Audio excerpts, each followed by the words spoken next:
ஏன்னா ராணுவ வீரர்கள் போர்லயா போய் இதுலயா போய் சண்டையா போட்டாங்க. இல்ல எந்த மந்திரி பையங்களை செத்தாங்க? அங்க செத்தது முரளி நாயக் என்பவர் ஆந்திராவை சேர்ந்த இளம் வயது 25 வயசுக்காரன் இறந்தான்.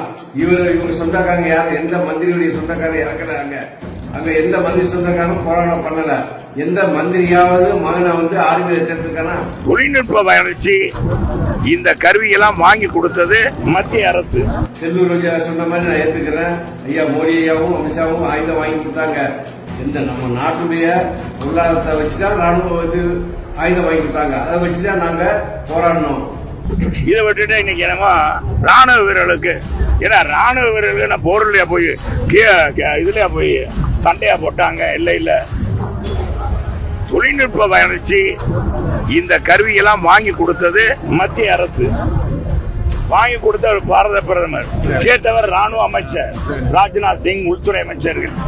இவர்கள் தான் எந்தெந்த இது வாங்கணும், நம்ம ஆயுதங்கள் எப்படி தாக்கலாம், எதிரிகள் வந்தா எப்படி தாக்குவது என்பதை அவங்க தான் உன்னிப்பாக. முதல்ல நீ பாராட்ட வேண்டியது யார?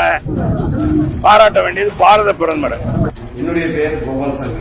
இந்திய ராணுவத்தில் 27 வருஷமா சர்வீஸ் பண்ணேன். Presta Premium Women's Wear.